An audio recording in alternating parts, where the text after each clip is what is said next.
인생길 힘겨운 오늘도 예수 내 마음 아시네.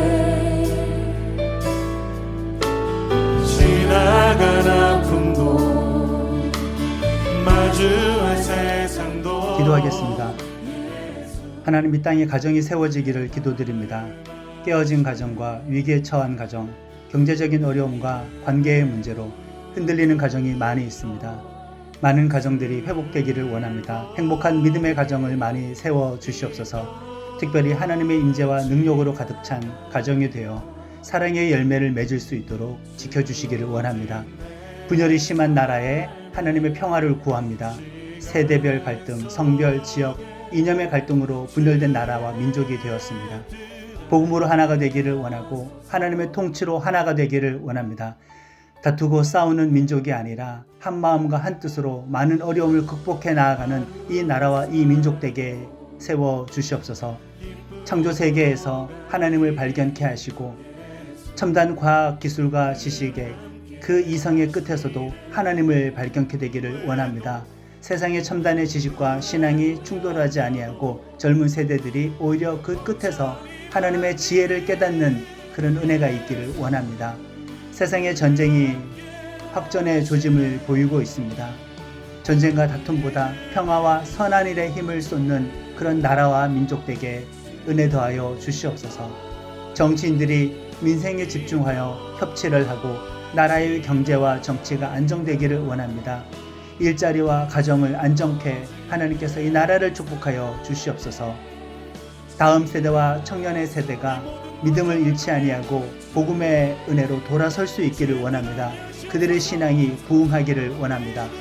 말씀이 없는 맹목적인 믿음이나 감각적인 믿음, 유행의 믿음을 벗어나서 말씀을 믿는 믿음과 인격적인 관계의 믿음 되게 하시고, 무엇보다 종교적인 청년의 믿음이 아니라 실천적인 현실 믿음의 삶으로 성숙할 수 있도록 다음 세대와 청년 세대의 믿음을 이끌어 주시옵소서.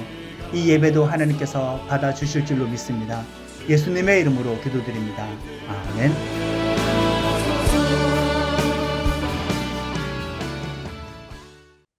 오늘 하나님께서 우리들에게 주시는 말씀은 결박된 삶의 자유다. 사도행전 26장 24절에서 32절까지의 말씀입니다.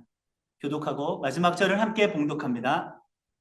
바울이 이렇게 변호하니 베스도가 큰 소리로 바울아, 내가 미쳤구나. 내 많은 학문이 너를 미치게 하였구나 하고 말하였다.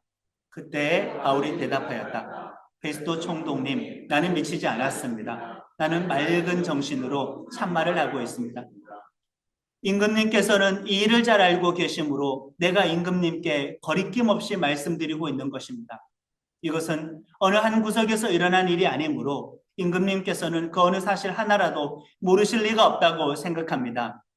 아그리빠 임금님, 예언자들을 믿으십니까? 믿으시는 줄 압니다. 그러자 아그리빠 왕이 바울에게 말하였다. 그대가 짧은 말로 나를 설복해서 그리스도인이 되게 하려고 하는가? 바울이 대답하였다. 짧거나 길거나 간에 나는 임금님뿐만 아니라 오늘 내 말을 듣고 있는 모든 사람이 이렇게 결박을 당한 것 외에는 꼭 나와 같이 되기를 하나님께 빕니다. 왕과 총독과 베니게 및 그들과 함께 앉아있는 사람들이 다 일어났다. 그들은 물러가서 서로 말하였다. 그 사람은 사형을 당하거나 갇힐 만한 일을 한 것이 하나도 없어 함께합니다. 그때 아그리빠 왕이 베스도에게 말하였다. 그 사람이 황제에게 상소하지 않았으면 석방될 수 있었을 것이요. 아멘. 부끄럽지만 제가 병무청에서 신체 검사를 받기 전에 군면제를 위해서 아시다시피 3일 동안 산속 기도원 동굴 속에 들어가 금식 기도를 했었습니다. 그리고 나서 병무청에서 검사를 받았는데 당연히 몸이 건강했으니 현역 판정을 받게 되었고 전방에서 군 생활을 했었습니다. 단지 그 2년 2개월이라는 시간이 두렵거나 힘들어서 그렇게 금식하면서 신체 검사를 받았던 것은 아니었고, 그 2년 2개월이라는 긴 시간 동안 하나님께 뜨겁게 헌신하려고 했던 내 마음이 혹시라도 식어버릴까 봐 안 그래도 1년 재수하고 신학교에 입학해서 1년이라는 시간을 낭비했다고 생각을 했는데 열정적으로 불타올랐던 그 신학생 시절에 그 열정이 식어버릴까봐 하나님의 말씀을 지금 한참 배우면서 스스로 생각하기에도 영적으로 급격하게 성장하고 있는데 그 성장세가 식어버릴까봐 믿음이 급격히 식어버릴까봐 복음을 위해서 무언가 하나님을 위해서 어떤 일을 해야겠다라고 뜨거운 마음이 있었는데 그 불붙었던 마음이 2년 2개월 군생활하면 식어버릴까 싶어서 그래서 그 면제를 위해서 기도를 했었던 겁니다. 바울이 가이사랴에 갇히고 2년이라는 시간이 지나버렸습니다. 긴 시간이었죠. 절대 짧은 시간은 아닙니다. 2년이라는 시간 동안 정말 사람은 많은 것이 바뀔 수가 있습니다. 그동안 무슨 일이 일어났을까요? 로마의 총독도 바뀌었습니다. 새로운 총독이 부임했었고 저 예루살렘 사내들은 공의의 의장이었던 대제사장도 새로운 사람으로 바뀌었습니다. 바울만 지금 상황이 바뀌지는 않았지만 주변에 있는 정치 상황 다 바뀌어 버렸습니다. 그 2년 동안 바울은 그 감옥에 갇혀 있는 동안 변했을까요? 저는 군생활 2년 2개월 아까워서 식어버릴까 싶어서 면제받고 싶고 금식까지 했었는데 바울이 2년 동안 갇혀 있었을 때 복음을 향한 열정과 바울이 간직하고 있었던 저 이방인을 구원하고자 했던 그 사명감, 하나님을 뜨겁게 사랑하는 마음, 원수까지도 사랑해서 복음 증거하려고 했었던 그 마음, 바울의 믿음의 성장세, 하나님의 말씀에 대한 그 깨달음의 정도가 식어져 버렸을까? 퇴보했을까? 보통의 사람이라고 한다면은 2년 동안 갇혀 있으면은 모든 열정은 식기 마련일 겁니다. 코로나 팬데믹 기간 동안 한 2, 3년간 한국 교회가 아니 전 세계 교회가 비대면 온라인 예배로 많이 전환을 했었죠. 코로나 끝나고 나서 그 비대면 3년 기간 또 코로나 팬데믹에 갇혀 있었던 그 기간 동안 한국 교회가 30%가량 줄어버렸습니다. 우리나라만의 문제가 아닙니다. 미국도 마찬가지입니다. 평균 내어서 그렇지 한 10대, 20대, 30대, 40대까지 젊은 층을 따지기 시작하면은 30%가 아니라 40%, 50%까지 줄어든 그 연령층도 있습니다. 2, 3년 동안 제대로 현장 예배 드리지 못하고 공동체 생활을 못했을 때 사람의 믿음은 이렇게 쉽게 식어져 버립니다. 작정하고 한 2개월 동안 교회 예배 비워버리면은 옛 마음을 우리는 회복하지 못하는 것도 주변에서 많이 봅니다. 바울은 2년 동안 재판 결과 나오기만을 기다렸습니다. 설마 2년까지 재판이 끌리게 될 줄이야. 내 재판을 지금 판결 내려줘야 돼. 총독이 임기가 만료가 되고 새로운 총독이 올 때까지도 판결 내리지 않고 질질 끌리게 될지 누가 예상이나 했겠습니까? 아니 죄가 확정된 것도 아닌 사람을 2년 동안 가두고 든 게 말이나 됩니까? 이거 완전 죄인처럼 취급당한 것이죠. 바울도 마음은 낙심이 되었겠죠. 마음이 지치기는 지쳤겠죠. 그러면서 하나의 기대감은 있었을 겁니다. 아, 이제 새로운 총독이 왔으니 이제 뭔가 어떤 상황에 변화는 일어나겠구나라는 기대감을 가지고 감옥에서 새로운 총독을 맞이했습니다. 바울도 어린애가 아니라 알고 있었단 말이에요. 이종 총독 벨릭스가 왜 자신을 풀어주지 않았는지 임기 마칠 때까지 유대인들에게 조금 좋은 평가 받고 싶어서 그들의 비위에 맞춰주느라 그런 정치적인 목적 때문에 자기가 갇혀 있었던 것을 알았기 때문에 신임 총독이 오면은 뭔가 상황이 급격하게 달라질 줄 알았고 그렇게 기대했습니다. 이전 총독 벨릭스가 그 유대인들을 잘 다스리지 못했어요. 그의 재임 기간 동안 말씀드렸다시피 로마 제국과 유대인 간의 갈등은 더 심해졌고 나중에는 유대 독립전쟁이 일어나기도 했었습니다. 그런 상황에서 새로운 총독 베스도가 부임을 했어요. 자, 제국과 유대인 간의 갈등의 골이 깊어진 상황에서 새로운 총독이 왔는데 당연히 그 갈등을 봉합해야죠. 그 갈등의 요인들을 많이 줄여야죠. 유대인들의 마음을 많이 달래야죠. 그래서 로마 제국이 통치하기가 쉬워지는 것 아닙니까?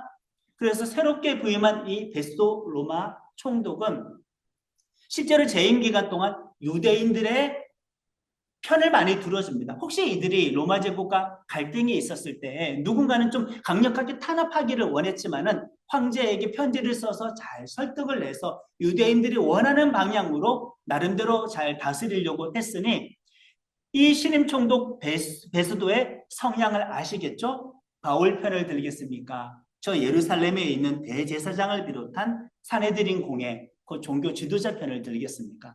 종교 지도자 편을 드는 사람이 부임한 겁니다. 자, 부임을 하고 나서 이제 3일이 지났습니다. 자, 신임 총독이 가이사랴에 부임을 했습니다. 일단은 거기 총독 주재지예요. 그러나 유대인들의 지도층들은 어디에 많이 살고 있어요? 예루살렘에 많이 살아요. 당연히 부임 인사를 가야죠. 누구에게? 대제사장에게. 누구에게? 산헤드린 공의회 그 종교 지도자들에게 가야 했었습니다. 신임 총독과 이제 대제사장을 비롯한 공의회 지도층이 만나는 자리입니다. 부임 왔다고 인사하고 잘 부탁드린다고 하는 거죠. 그 부임한 총독에게 인사온 바로 그 첫날에 대제사장과 산헤드린 공의원이 첫 번째 꺼낸 이야기가, 언급하는 이야기가 무엇인지 아십니까? 지금 가이사라에 바울이 잡혀 있는데 그 사람은 성전 모독했어요. 율법을 모독했어요. 로마 제국에 반란하려고 반란을 도모했습니다. 우리 그 사람을 고발하니까 제발 좀 그 사람 죽여주십시오라고. 2년이 지났는데도 대제사장에 바뀌었는데도 불구하고 잊어버리지 아니하고 바울을 여전히 고발하고 죽이겠다고 첫 만난 자리에서 또다시 고소를 합니다. 막 부임한 신임 총독 입장에서는 거절하기가 어렵잖아요. 내가 환심사야 될 사람이에요. 이 사람들이 많이 지지를 해줘야 총독 재임 기간이 나름대로 편해지고 로마 제국으로부터 그 업적을 인정받게 되고 출세가 보장되는 것 아니겠습니까? 다짜고짜 그 얘기를 꺼내는데 이렇게 이야기를 합니다. 이 사람도 간을 보는 거예요. 이제 막 부임했으니까 뭘 잘 알겠어요. 요구하면 요구하는 대로 성급하게 잘 그렇게 하겠다고 수락하기가 쉽잖아요. 제발 그 가이사랴에 갇혀 있는 바울을 예루살렘에 불러다가 총독 이미 여기 계시니까 불러다가 예루살렘에서 한번 우리가 재판하는 건 어떻습니까? 라고 이렇게 요구를 하죠. 예루살렘에서 만약에 재판하면은 그 장면을 상상해 보십시오. 거기 있는 구경꾼들, 배심원들 온통 산헤드린 공회 쪽 사람일 거고 그들을 지지하는 사람일 건데 재판이 정당하게 이루어지겠습니까? 너도 나도 온통 그냥 죽이라 저 사람 저 있다라고 분위기를 선동해버리면은 그 사람들의 비위를 맞춰주기 위해서 총독은 사형 판결을 내릴 수밖에 없겠죠. 그래서 그렇게 요청을 했는데 베스도는 이제 막 부임했잖아요. 언제 다시 사람을 보내와가지고 2박 3일 가야 되는 가이사랴까지 갔다가 바울을 다시 데리고 갔다가 그렇게 하지 말고 저는 어차피 이제 곧 가이사랴로 내려가야 될 텐데 여러분들 중에서 그 재판의 대표로 몇몇 사람들을 뽑아다가 그냥 이참에 저랑 같이 내려가서 가이사랴에서 재판합시다라고 이렇게 그들을 설득하고 가이사랴로 베스도가 내려오게 되었습니다. 사실 이 대제사장의 무리들이 예루살렘에서 재판을 하자라고 요청하는 이유가 숨겨져 있었습니다. 무엇이었을까요? 가이사랴에서 바울을 호송해서 예루살렘까지 오는 2박 3일 동안 길에 매복했다가 바울을 죽이려고요. 2년 전에도 똑같은 계략을 계획했었죠. 2년이 지났는데도 바울에 대한 적대감이 전혀 사그라들지 않았습니다. 여전히 합법적인 재판 절차 없이도 암살까지라도 해서 저 바울을 제거하고 싶어 했어요. 저 바울은 한때 제사장 편이었단 말이에요.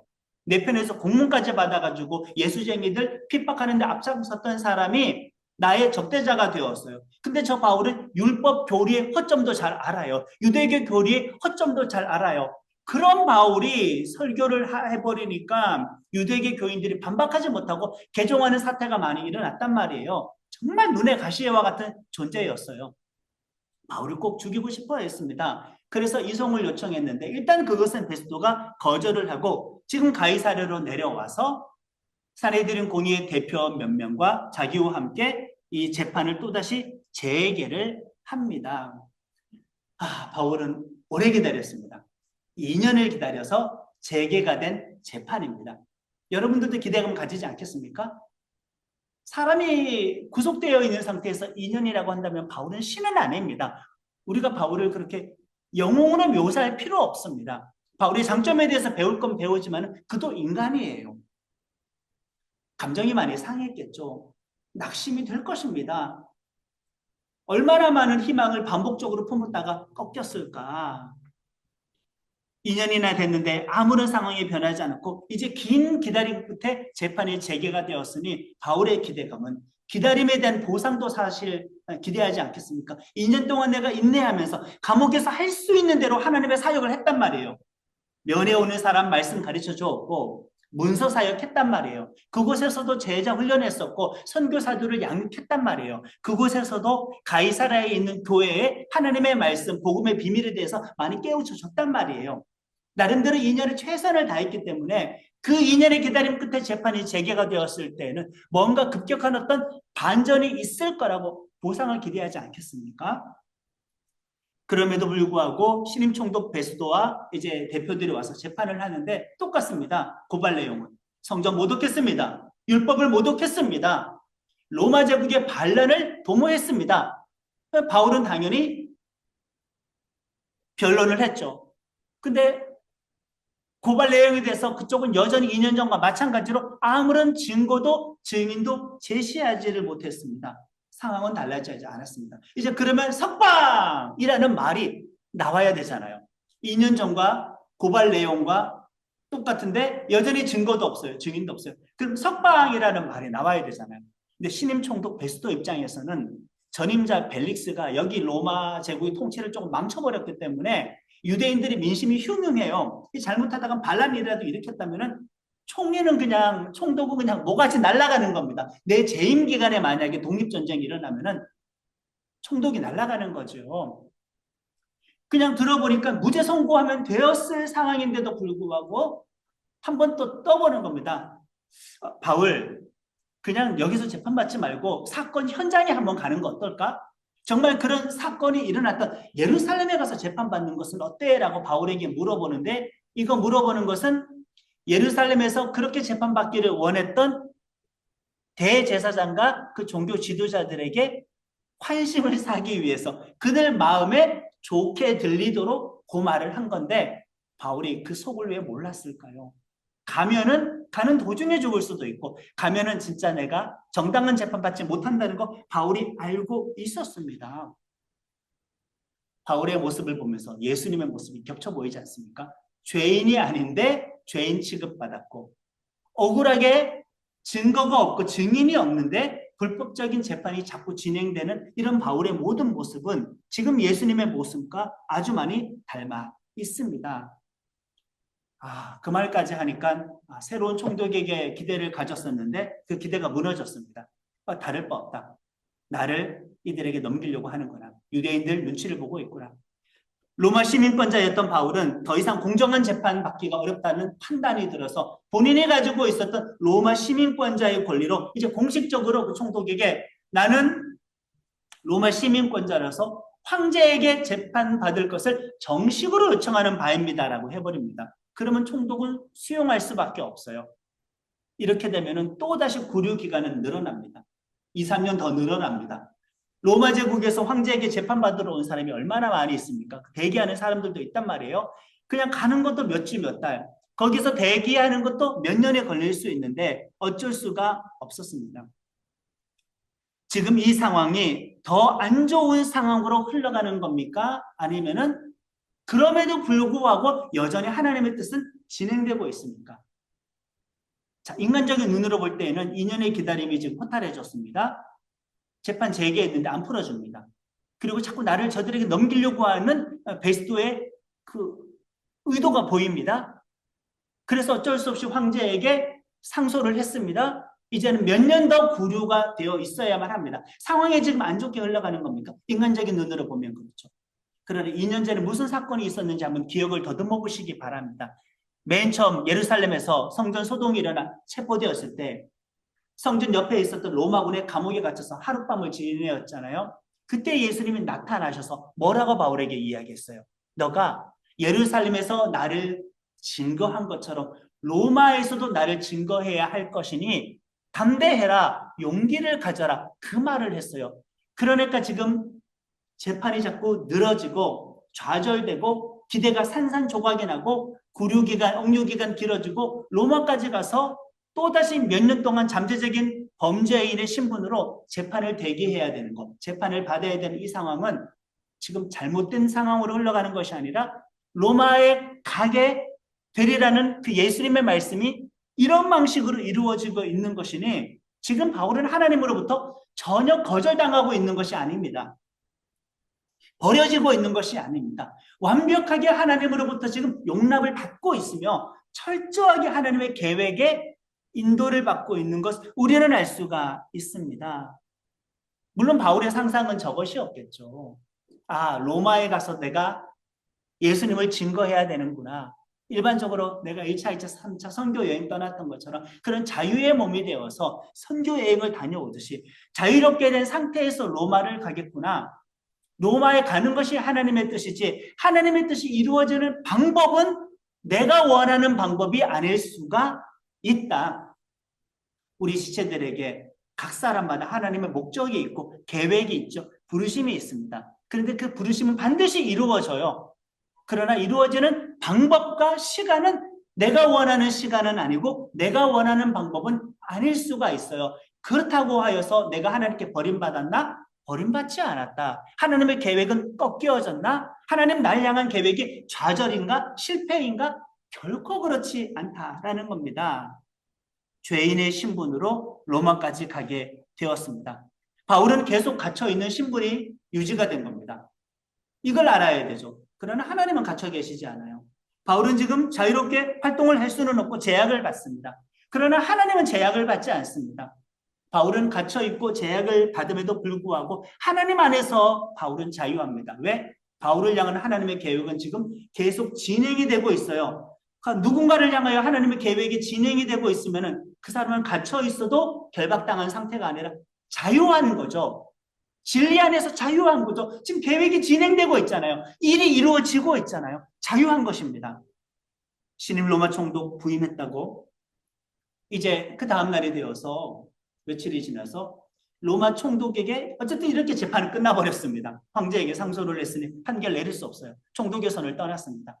자, 신임 총독이 가이사라에 부임을 했는데 그 가이사라에 누가 또 살았느냐? 로마에서 파견한 총독 말고 유대인들의 종교 지도자인 대제사장 사내들인 말고 그 유대인들의 왕 헤롯 가문이 있지 않았습니까? 그 헤롯 아그리파 2세 헤롯 왕이 신임 총독 왔다고 이제 문안 인사차 좀 고위 관료들을 데리고 찾아왔습니다. 헤롯도 등장한 거예요. 헤롯 아그리파 2세입니다. 총독이 그 사람을 보고 다짜고짜 누구 이야기를 꺼내냐면은 일단 인사를 했겠죠. 잘 부탁합니다. 헤롯 입장에서도 로마 총독 잘 부탁합니다. 총독이 자기를 잘 봐줘야 유대의 왕이라는 이 권력을 오래 유지할 수가 있어요. 유지할 수가 있습니다. 그동안 헤롯 가문이 좀 부침이 있어가지고 분봉왕 체계가 무너지고 예루살렘 중심으로 한 남쪽 땅은 그냥 총독이 직할로 다스리게 되어버렸습니다. 헤롯 가문이 다스리는 것은 남쪽이 아니라 그냥 북쪽의 일부 지방밖에 되지 않았습니다. 한 왕밖에 없었어요. 그러니까 잘 보이면은 총독한테 잘 보이면 유대 왕이 직접 자치 통치할 수 있는 그 구역이 넓어질지도 모르기 때문에 이렇게 헤롯 왕은 총독에게 잘 보일 수밖에 없었습니다. 멋진 왕복을 입고 등장을 했죠. 총독이 근데 저한테 골치 아픈 문제가 하나 있습니다. 지금 제가 부임하고 봤더니 2년 동안 지금 판결을 내리지 않는 재판권이 하나가 있는데 바울이라는 사람에 대한 이야기입니다. 당신도 아실 거죠? 예수교가 지금 이 땅에서 번창하고 있는데 유대교와 갈등하고 있는 거. 근데 제가 그를 데리고 재판을 한번 받아보니까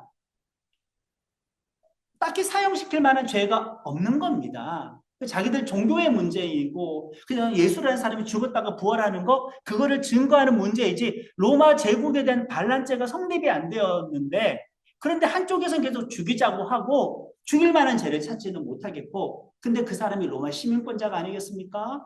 그래서 그가 황제에게 재판 요청을 해서 이제 그는 로마로 가서 황제의 재판을 받게 되었습니다.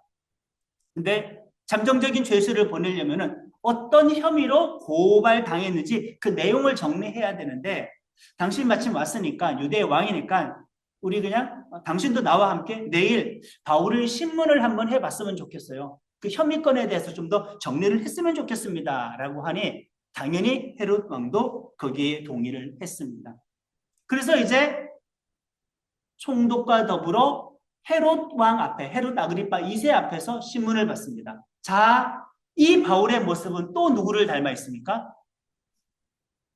산헤드린 공회에서 재판받았었죠. 로마 총독에게 재판받았었죠. 그것도 2번. 전직, 현직. 그리고 지금 헤롯 왕까지 와서 헤롯 앞에서도 거의 신문을 받게 되었습니다. 산헤드린 공회, 로마 총독, 헤롯 왕 앞에서 재판을 받습니다. 3가지 재판이죠. 누구예요? 예수님이죠.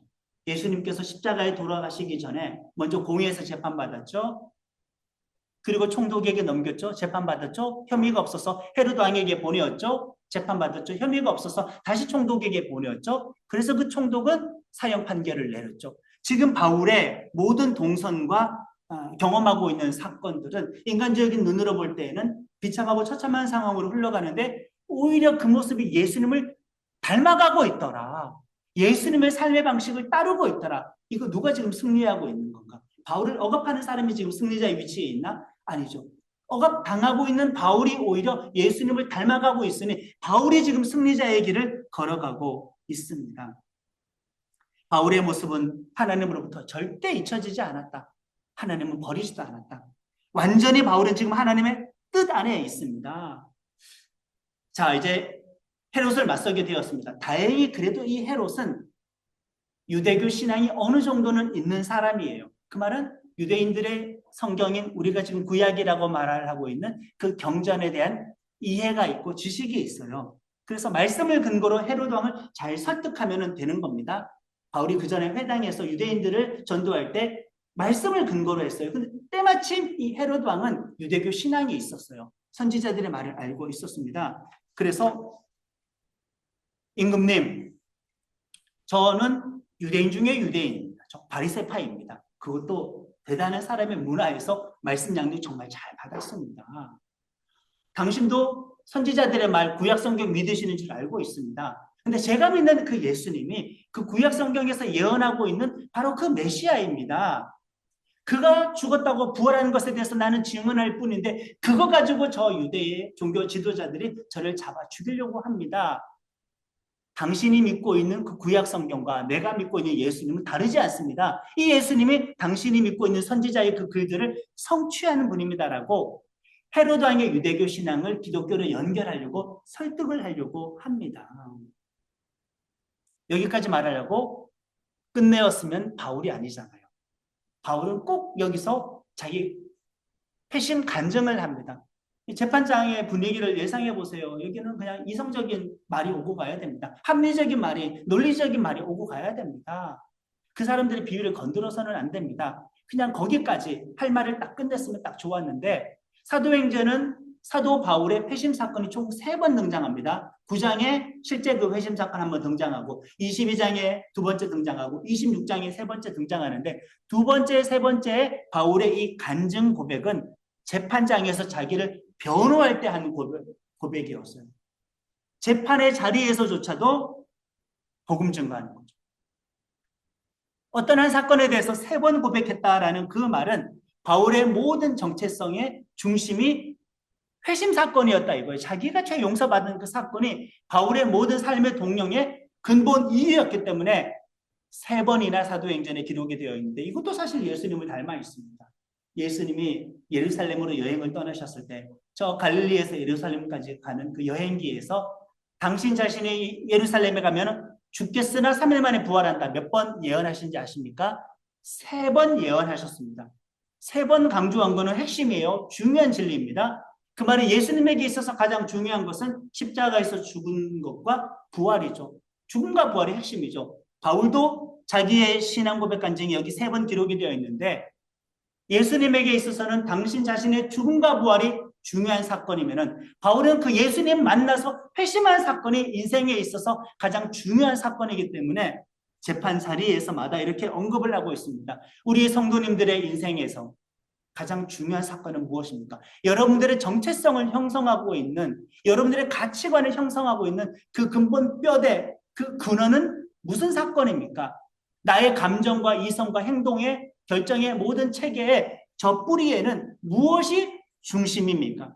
예수님을 만나 구원받은 사건이어야 하지 않겠습니까? 28절 29절의 말씀을 함께 합니다. 그러자 아그리빠 왕이 바울에게 말하였다. 그대가 짧은 말로 나를 설복해서 그리스도인이 되게 하려고 하는가? 바울이 대답하였다. 짧거나 길거나 간에 나는 임금님뿐만 아니라 오늘 내 말을 듣고 있는 모든 사람이 이렇게 결박을 당한 것 외에는 꼭 나와 같이 되기를 하나님께 빕니다. 아멘. 원수를 사랑하고 있어요. 총리도 전도하려고 했고 헤롯 왕도 전도하려고 했고, 사실 사내들은 공의회 앞에서 재판 외에 본인의 회심 사건을 언급한 것만 봐도 그들을 전도하려고 했었어요. 저들은 나를 사랑하지 않았는데 지금 저들을 사랑하고 있어요. 구원하려고 했어요. 원수를 사랑하려고 하고 있습니다. 바울은 지금 예수님이 십자가에서 죽으실 때 당신 자신을 죽이는데 가담했던 모든 사람들을 묶어놓고 저들의 죄를 용서해달라고, 자기가 하는 짓을 알지 못한다고 저들의 용서를 구하는 기도했던 거 아시죠? 바울은 그 원수를 사랑하는 그 말씀, 그들을 향한 전도의 말을 표현하는 것을 통해서 여전히 지금 그렇게 실천을 하고 있습니다. 이 재판장의 장면을 한번 상상해 보셔요. 상황은 좀 웃겨요. 바울이 2년 동안 갇혀 있었어요. 목욕하면 제대로 했을까? 우리는 은히 뭐 잘 씻고 잘 먹었겠지 생각하는데 2년 동안 구류의 삶이었었으면 살이 포동포동 쪘을까? 얼굴에 기름기가 잘잘 흘렀을까? 옷은 정말 깨끗했었을까? 입안은 제대로 할 수나 있었을까?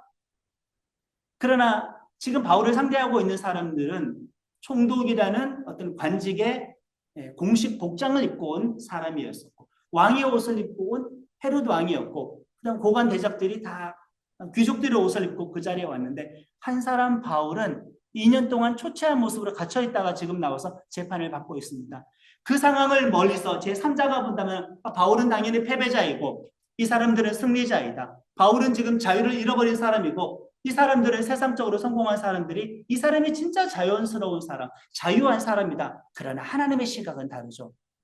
하나님의 뜻을 따라가고 있는 바울이 진정한 자유인, 반대로 완전한 자유인처럼 보이는 저 부자들, 권력자들, 총독과 헤롯 왕은 저 사람들 옷으로 자기 자신을 포장하고 치장했지만은 시중드는 하인은 여러 명일지 모르지만은 저 사람은 하나님의 뜻으로부터 외면되었고 버림받았기 때문에 오히려 이 사람은 자유인이 아니었습니다. 죄 용서라는 자유는 누구에게 해당돼요? 바울에게 해당돼요. 구원과 영생이라는 자유 누구에게 해당돼요? 바울에게 해당돼요. 하나님의 나라 백성이라는, 하나님의 자녀라는 자유 누구에게 해당이 돼요? 바울에게 해당돼요. 지금 이 재판정의 상황 속에서 눈에 보이는 자유인은 분명히 바울이 아닐 수 있으나 하나님의 눈으로 볼 때 참 자유인은 바울이다, 이 말입니다. 그래서 우리는 29절에 바울의 이 권면의 고백을 주목할 필요가 있습니다. 얼마나 자기 자신에 대한 하나님 안에서의 자존감이 있는 사람이라면 이런 말을 할 수 있을까? 당신들은 결박된 것 말고는 나와 같이 되기를 바랍니다. 엄청난 자존감이지 않습니까? 이 말은 사실 반대 진영의 사람이 바울에게 했어야 상식적으로 납득되는 말이지 않습니까? 누가 갇혀 있어요? 바울이에요. 누가 초라해요? 바울이에요. 누가 죄수로 오인받고 있어요? 바울이에요. 누가 살해 위협받고 있어요? 바울이에요. 그러면은 나처럼 되기를 원합니다, 이 말 할 수가 없죠. 세상적인 관점이라고 한다면. 그러나 바울은 지금 결박당한 것 외에는 꼭 나와 같이 되기를 하나님께 빕니다. 하나님 안에서의 엄청난 자존감이 있어서 가능한 이 말입니다. 사실 바울이 예수 믿는 다음부터 감옥 가기 시작했지, 예수 믿기 전에 감옥 갈 일이 있었나요? 예수 믿고 증거한 다음부터 체포당하고 투옥되고 고문당하고 돌에 맞아 죽을 뻔했었지, 예수 믿기 전에는 그런 일이 있었나요? 자, 그럼 이 바울이 이전과 이후 놓고 봤었을 때 바울은 자유인이었을 때가 언제인가요? 과거일까요? 일반적으로는 그렇죠. 그러나 바울은 현재 시점이 자유인이라는 것입니다. 표면적인 감옥에 결박되어 있다고 해서 그것이 자유를 잃어버린 것은 아니다. 우리는 진리 안에서 자유합니다. 그럼에도 불구하고 세상을 살아갈 때는 돈 걱정하고 자식 걱정하고 직장 걱정하고 취업 걱정하고 결혼 걱정하고 인간관계 걱정하고 건강 걱정하고 여전히 믿음과 충돌하는 이 세상에서 내 신앙 걱정을 하고 있어요. 당연히 내가 결박당한 것처럼 보이지만은, 그러나 우리는 진리를 선택했으니, 진리가 우리의 삶을, 사명을 감당하라고 그 목적으로 이끌어가고 밀고 있으니 우리는 자유인입니다. 그런 엄청난 자존감을 갖고 있었을 때 나보다 잘나 보이는 세상을 향하여 나처럼 되기를 바란다라고 진심으로 기도할 수가 있게 되는 것이죠. 영적인 열등감 가질 필요는 전혀 없습니다. 마음대로 사는 인생이 자유로운 인생이 아니다. 오히려 십자가 속박에 묶여서 하나님의 부르심과 목적을 수행하면서 살아가는 것이 참 자유이다. 로마로 가게 되었습니다. 재판이 연장이 되었죠. 속박은 풀려나지 않았습니다. 그러나 지금 그것은 예고하신 대로 로마에서 나를 증거하게 될 거다라는 하나님의 말씀대로 그대로 이루어지고 있으니 바울은 지금 결박당한 상태로 인해서 재판 연장되고 로마로까지 가게 되는 거, 이게 하나님의 뜻대로 진행이 되는 거잖아요.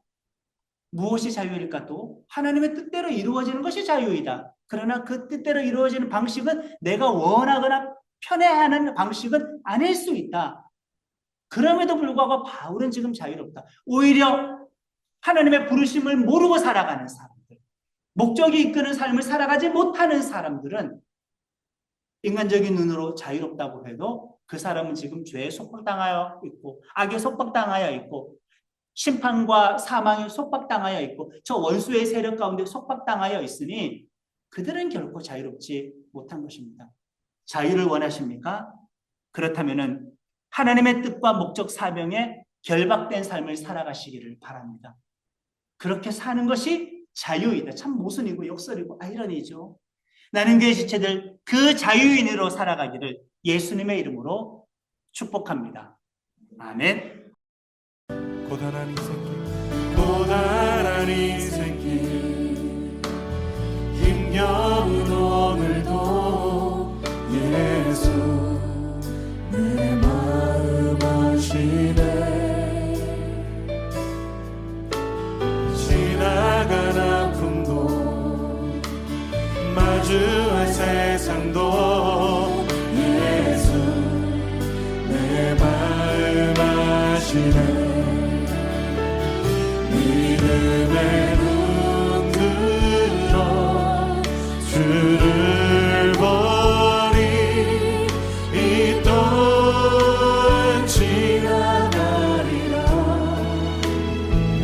주어진 내 삶의 시간 속에 주의 뜻 알게 하소서.